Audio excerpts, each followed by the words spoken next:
नाजरीन, इस वीडियो में हम आपको बताएंगे कि अशूरा, जिसे हम योम अशूरा के तौर पर भी जानते हैं, कौन कौन सी तारीख को होगी। साथ साथ हम आपको ये भी बताएंगे कि मुहर्रमुल हराम, योम अशूरा और इन दिनों में रोज़े रखने की कुरान और हदीस के मुताबिक क्या अहमियत है। इन दिनों में हमें कितने रोज़े रखने चाहिए और कब। मेरा नाम है असदुल्ला खान और आप देख रहे हैं सीरीज़ मुहर्रमुल हराम का पहला एपिसोड। لبيك يا حسين لبيك يا حسين पाकिस्तान में मुहर्रमुल हराम का चांद नज़र आ चुका है।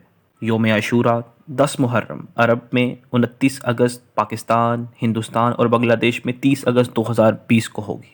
नाजरीन, नया चांद नज़र आने से इस्लामिक नए साल का आगाज़ होता है। मुहर्रम के आम मायने हैं ममनू, हराम, गैर कानूनी, नाजायज़, बग़ैर इजाज़त के।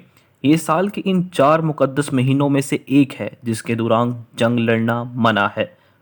रमज़ान के बाद ये दूसरा मुक़द्दस महीना माना जाता है। मुहर्रम का 10वां दिन योम अशूरा के नाम से जाना जाता है। इस्लाम की आमद से कबल इन महीनों में कुरैश और अरबों ने भी जंग से मना किया था। मुहर्रमुल हराम और इस महीने में रोज़े रखने की अहमियत को हम कुरान और हदीस की रोशनी में समझने की कोशिश करते हैं।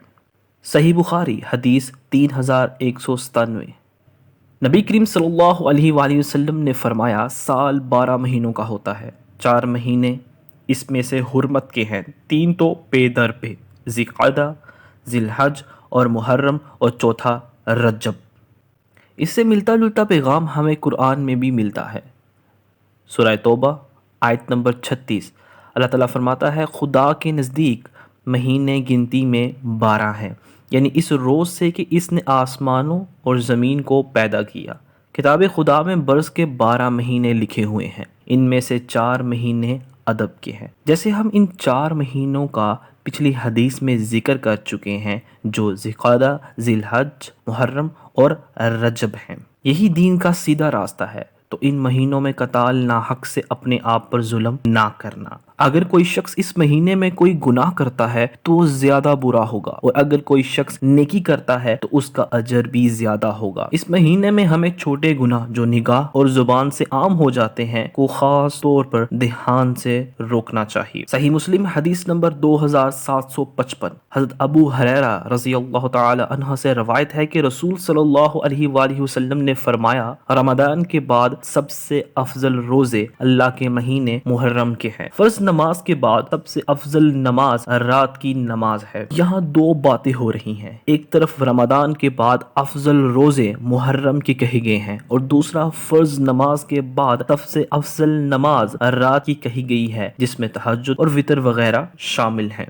कुछ स्कॉलर्स यहाँ ये कहते हैं कि अरफात के दिन का रोज़ा रखना ज़्यादा अहम है, क्योंकि इससे 2 सालों के गुनाह माफ़ हो जाते हैं। एक वो साल जो गुजर गया है और एक वो साल जो आने वाला है। इन दोनों सालों के गुनाह इकट्ठे माफ़ हो जाते हैं। अशूरा के दिन रोज़ा रखने से हमारे पिछले 1 साल के गुनाह माफ़ हो जाते हैं, लेकिन सब स्कॉलर्स दोनों पर मुत्तफिक हैं। सही बुखारी 3943। इब्न अब्बास रज़ियल्लाहु अन्हा ने बयान किया है कि जब नबी करीम सल्लल्लाहु अलैहि वसल्लम मदीना तशरीफ़ लाए तो आप सल्लल्लाहु अलैहि वसल्लम ने देखा कि यहूदी अशूरा के दिन रोज़ा रखते हैं। इसके मुतल्लिक इनसे पूछा गया तो उन्होंने बताया कि ये वो दिन है जिसमें अल्लाह ताला ने मूसा अलैहिस्सलाम और बनी इसराइल को फ़िरौन पर फतह अनायत फरमाई थी। चनाचे हम इस दिन की तज़ीम में रोज़ा रखते हैं। नबी करीम सल्लल्लाहु अलैहि वसल्लम ने फरमाया कि हम मूसा अलैहिस्सलाम से तुम्हारी बानिस्बत ज्यादा करीब हैं, और आप सल्लल्लाहु अलैहि वसल्लम ने इस दिन रोजा रखने का हुक्म दिया। सुनन अबू दाऊद हदीस नंबर 2445। सैयदना अब्दुल्ला बिन अब्बास रज़ियल्लाहु अन्हा बयान करते हैं कि जब नबी करीम सल्लल्लाहु अलैहि वसल्लम ने अशूरा का रोजा रखा और हमें भी इसका हुक्म दिया तो सहाबा ने कहा कि ए अल्लाह के रसूल सल्लल्लाहु अलैहि वसल्लम, इस दिन की यहूद और नसारा तज़ीम करते हैं। तो रसूल सल्लल्लाहु अलैहि वसल्लम ने फरमाया, जब अगला साल आएगा तो हम 9वीं तारीख का भी रोजा रखेंगे। مگر اگلا سال نہ آیا کہ رسول صلی اللہ علیہ وآلہ وسلم کی وفات ہو گئی۔ ایک اور حدیث میں آپ صلی اللہ علیہ وآلہ وسلم نے 9ویں 10ویں اور 11ویں دن کا روزہ رکھنے کا بھی حکم دیا ہے۔ ایک اور حدیث کا ہم ذکر کرتے ہیں، صحیح بخاری حدیث نمبر 2006۔ ابن عباس رضی اللہ عنہ نے بیان کیا کہ میں نے نبی کریم صلی اللہ علیہ وآلہ وسلم کو سوائے عاشوراء کے دن کے اور اس رمضان کے مہینے کے اور کسی دن کو دوسرے دنوں سے افضل جان کر خاص طور سے قصد کر کے روزہ رکھتے نہیں دیکھا۔ اسی سلسلے میں ہم 9، 10 اور 11 محرم کے روزوں کو مد نظر رکھتے ہوئے ابن حجر القسانی فرماتے ہیں کہ محرم میں روزے رکھنے کے 3 لیولز ہیں۔ سب سے لوسٹ لیول ہے کہ آپ 10 محرم کا روزہ رکھیں۔ سیکنڈ لیول پر ہے کہ آپ 9 اور 10 دونوں کے روزے رکھیں۔ سب سے ہائیسٹ لیول یہ ہے کہ آپ تینوں دنوں یعنی 9، 10 اور 11 کے روزے رکھیں۔ ہم مسلمان جن کو حدیث اور قرآن سے رہنمائی ملی ہے کہ محرم جو اللہ کا مہینہ ہے، اس مہینے میں ہمیں اچھے کام کرنے چاہیے اور برے کاموں سے بچنا چاہیے، اور سب سے بہترین تو یہ ہے کہ ہم 3 دن روزے رکھیں، 9، 10 اور 11۔ لیکن اگر 3 دن روزے نہیں رکھ سکتے تو کم از کم 2 دن کے رکھیں، 9 اور 10 یا 10 اور 11۔